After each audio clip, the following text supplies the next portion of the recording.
Hello, my name is Sean Moore, and I want to welcome you to my Val Valley Model Railroad, which is a fictitious subdivision of the Norfolk Southern.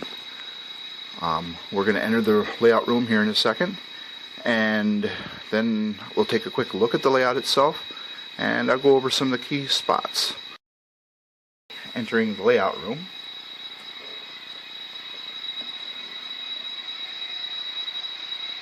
we'll just take a real quick look around and then we'll go over each part individually.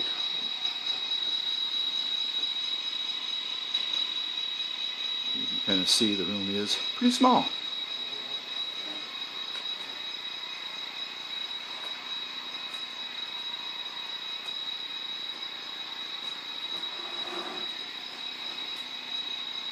And I'll show you things like the drop bridges here in a moment. But first, we'll go down here and start in Pearson Yard. This is Pearson Yard. Pierson was the last name of my grandparents, and they raised me after my parents died. So it's a tribute to remembering them. We have a set of foreign power idling here in the yard. A small yard holds about 60 cars.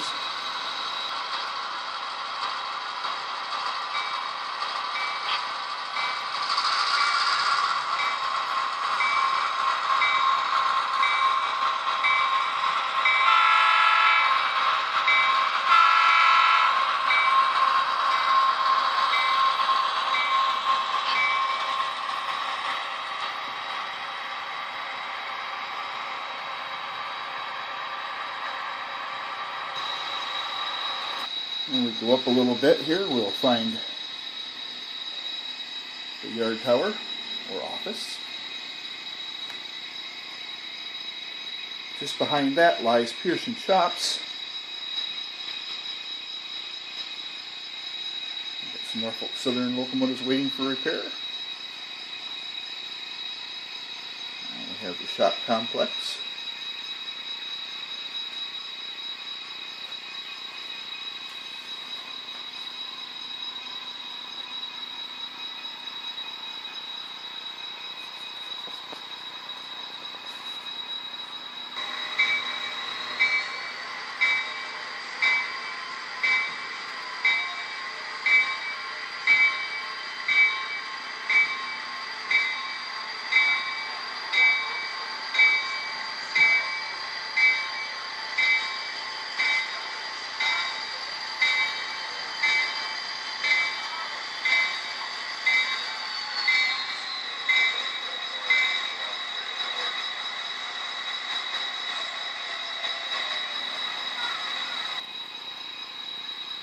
The shop building itself is made from two cornerstone kits by Walters. They're both, I believe, a car shop. I took and scratch built the interior. There's a 250-ton crane in there that I scratch built, and you can't see much of these windows. But quite a few details. Okay, next we'll see a little bit of the Val Valley's original infrastructure. The water tower and the cooling tower are still here, both needing to be weathered and fixed. Some gems I bought off of eBay. I plan to rebuild them and put some lights in the cooling tower. Here's the roundhouse with my favorite J on it. The turntables, again, is a Walters or Cornerstone. This is the early version, not the DCC ready one. Works just as good. The roundhouse is two of the Walters kits put together.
And we'll look down towards the yard once more, give you an idea where we are.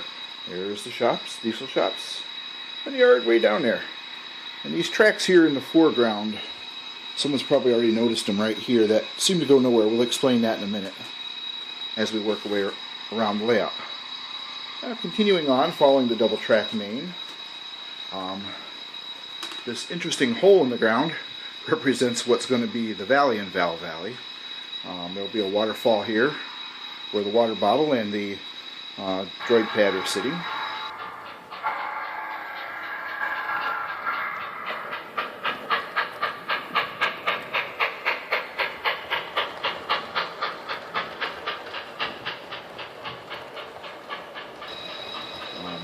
That's yet to come, obviously. And the bridge overhead. And as we turn along, we're now entering the little city of Stillwater. There's quite a few industries here. We'll take a quick look around. Like I said, I don't have a lot of scenery done. The layout is seriously under construction.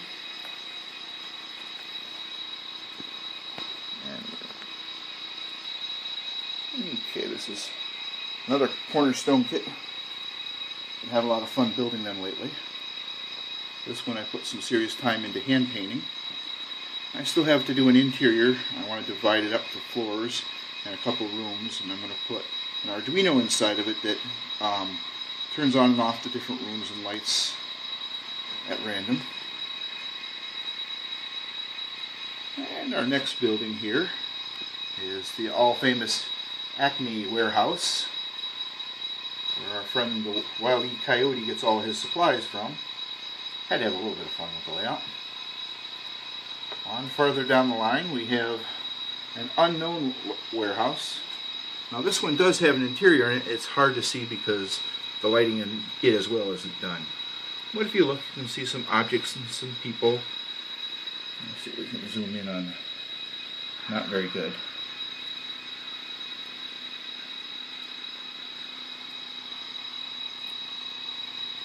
And again, we find our double main here. We have a station here in Stillwater. The Moore Company. I saw this on eBay and had to have it. Had my last name on it, so of course you got to have that. And we'll work our way back down the main here.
We have an interlocking tower here in Stillwater.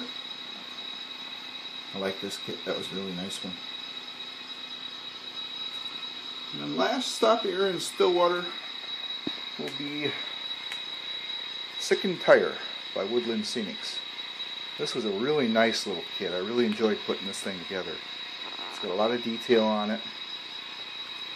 And there's window shades, there's stuff on the dock. Real nice kit. Wasn't hard to assemble. Again, like the rest of them, took a lot of painting, but another loading dock. Now earlier I showed you some tracks I said not to worry about or pay attention to. I've got the drop bridge down. That huge section you're seeing right there is a lift bridge. And it's real hard to show you while I'm holding the camera, but we'll put it up here so you can kind of get an idea how much of the layout actually goes up. So now you can walk through. And part of this is because I got a bad knee and a bad back, and I'm not about to get down on my hands and knees anymore and crawl underneath any layout. Eventually there'll be scenery on it, and we'll have to nail things down real good. But this is also called Wallace Junction. This is the point where our branch line starts. So we're going to kind of follow the branch line a little bit. It starts here at this switch, and it runs along past the wood pile, around the Elmer's Blue Bottle, and it kind of goes behind the city of Stillwater here.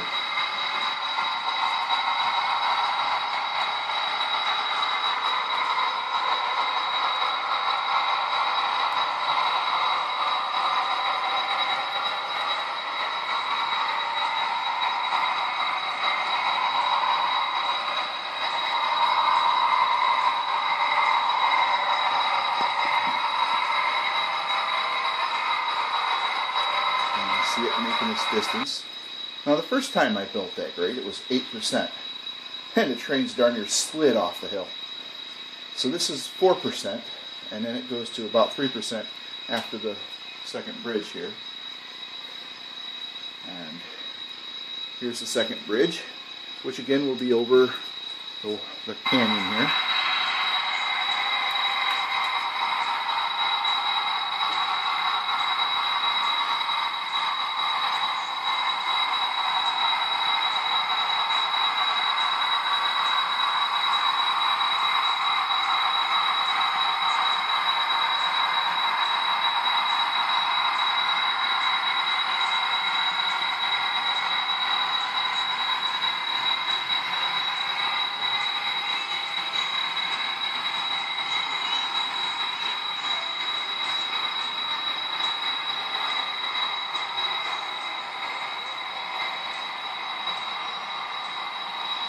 A lot of scenery to tie in yet. And this is kind of where I break tradition from a lot of model railroaders. It turns into a true shelf where it goes over the roundhouse. This will be a little tiny station there next to that water tower, and it's called West Billings. This is the last name of my grandmother's side of the family. So we've got them here remembered on the layout. And we're going to continue on down the branch line, passing over the diesel shops once more as I lift the lift bridge while trying not to drop the camera.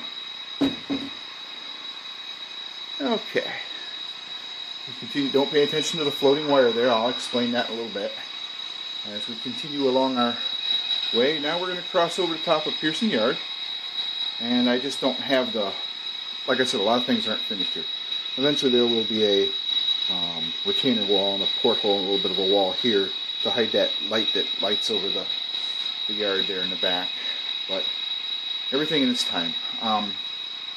This is Sycamoose. It's actually going to have a little brewery on it.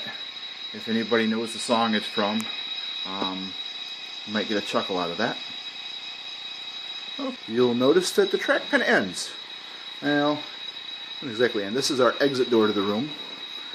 It's a cheap door, yes, I know, but it keeps the cats out and me in. Haha. Okay, again here you can see the lift bridge. Both lift bridges are up. This is the one that is Wallace Junction. We'll put it back down and you can kind of get an idea of it again. There. It seals in the operator pit. And to complete our branch line, we have to put down this lift bridge here, which is more functional than it looks like a railroad bridge. There.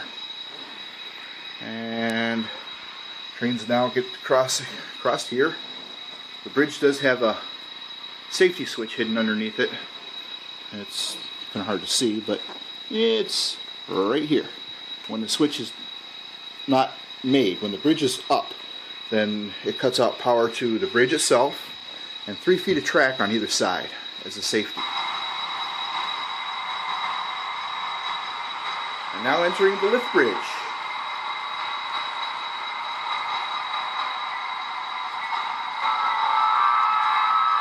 We are now entering a small town called Wilson. Wilson will have a power plant and a couple other industries here.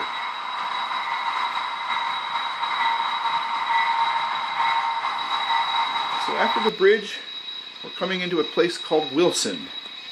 You can see I've got a road marked out where it's going to go. And the station will sit right next to that switch eventually. There's a passing siding here in Wilson. And it gets its name from a good friend of mine who is going to build some of the buildings here for Wilson. He said he wanted to build some of the buildings on my layout. So Mr. Wilson will be adding some buildings here. He talked about Happy Fish Torpedo Factory and a few other interesting names. So it'll be kind of cool to see what comes out of Wilson and his little town. Continuing, the grade starts again here, just coming out of Wilson. And now we're above the gorge yet again, as you can see here. And we're just about off the grade, having climbed almost 15 inches. This is the beginning of Sutton Yard.